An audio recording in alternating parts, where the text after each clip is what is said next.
صبح سویرے کام کرنا۔ نبی مکرم صلی اللہ علیہ وآلہ وسلم نے ارشاد فرمایا، میں نے اللہ تعالیٰ سے دعا کی کہ یا اللہ میری امت کے لیے اس کے سویرے کے کاموں میں برکت عطا فرما۔ زندگی جب بھی رلائے تو سمجھ جانا گناہ معاف ہو گئے ہیں، زندگی جب ہنسائے تو سمجھ جانا دعا قبول ہو گئی ہے۔ اپنے نقصان پر ہرگز غمزدہ نہ ہوا کریں، کیونکہ اللہ تعالیٰ آپ سے اس وقت تک کچھ واپس نہیں لیتا جب تک اس سے بہتر آپ کو عطا نہ فرمائے۔ اے اللہ، جو میرے مقدر میں نہیں لکھا اس کی کوشش اور تمنا میں مجھے مبتلا نہ کرنا، اور جو میری تقدیر میں لکھ دیا گیا ہے اسے میرے لیے آسان کر دینا۔ ترک کہاوت ہے کہ اگر کسی شخص سے تعلق کاٹ چکے ہو تو اس کے متعلق اپنی زبان بھی کاٹ دو۔ مرد اپنی جوانی کے اعمال سے اپنی بیٹی کا نصیب لکھ رہا ہوتا ہے۔ کچھ قرض ایسے بھی ہوتے ہیں جو چاہنے کے باوجود بھی چکائے نہیں جا سکتے۔ کچھ نیکیاں ایسی بھی ہونی چاہیے جن کا اللہ کے سوا کوئی گواہ نہ ہو۔ بے فائدہ ہے زندگی میں لوگوں کا ہجوم، پرخلوص جو مل جائے تو ایک شخص ہی کافی ہے۔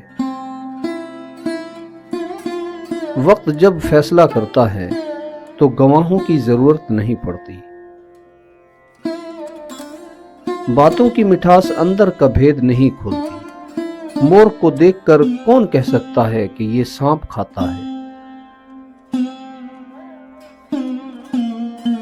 کسی کو دیا گیا دھکا گھوم پھر کر آئے گا آپ ہی کی طرف۔ جب کسی کم ظرف پر احسان کرو تو پھر اس کے شر سے بھی بچو۔ گھبرانا نہیں، ٹھوکر بھی ان کو لگتی ہے جن کو رب نے تھاما ہوتا ہے۔ میں آج تک اپنی خاموشی پر نہیں پچھتاتا، جب بھی پچھتایا اپنے بولنے پر پچھتایا۔ عقل مند اور بے وقوفوں میں کچھ نہ کچھ عیب ضرور ہوتا ہے۔ عقل مند اپنے عیب خود دیکھ لیتا ہے اور بے وقوفوں کا عیب دنیا دیکھتی ہے۔ تقریباً 18,000 مخلوقات میں صرف انسان ہی پیسہ کماتا ہے۔ کوئی مخلوق کبھی بھوکی نہیں رہتی اور انسان کا کبھی پیٹ نہیں بھرتا۔ عبادات ضرور کیجئے مگر معاملات پر بھی توجہ دیں۔ کعبے کے چکر لگانے سے لوگوں کو دیے گئے چکر معاف نہیں ہوتے۔ ہم نے آداب کے چکر میں قرآن پاک اتنا اونچا رکھ دیا ہے کہ اب ہاتھ نہیں پہنچ رہا۔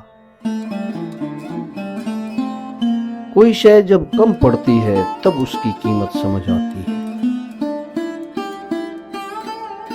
گندی سوچ اور پاؤں کی موچ کبھی انسان کو آگے نہیں بڑھنے دیتی۔ اپنوں سے ایسی لڑائی نہ کریں کہ لڑائی تو جیت جائیں مگر اپنوں کو ہار جائیں۔ طوفان میں کشتیاں اور گھمنڈ میں ہستیاں اکثر ڈوب جاتی ہیں۔ قرآن پاک بار بار کہتا ہے کہ نا امید نہ ہو، کمزور نہ پڑو، غمگین نہ ہو، بے شک اللہ ہر چیز پر قادر ہے۔ کچھ لوگ اپنی آدھی زندگی پڑھنے میں گزار دیتے ہیں اور سیکھتے کیا ہیں؟ دوسروں کو نیچا دکھانا۔ دوسروں کو میلا کرنے سے خود کا کردار اجلا نہیں ہو جاتا۔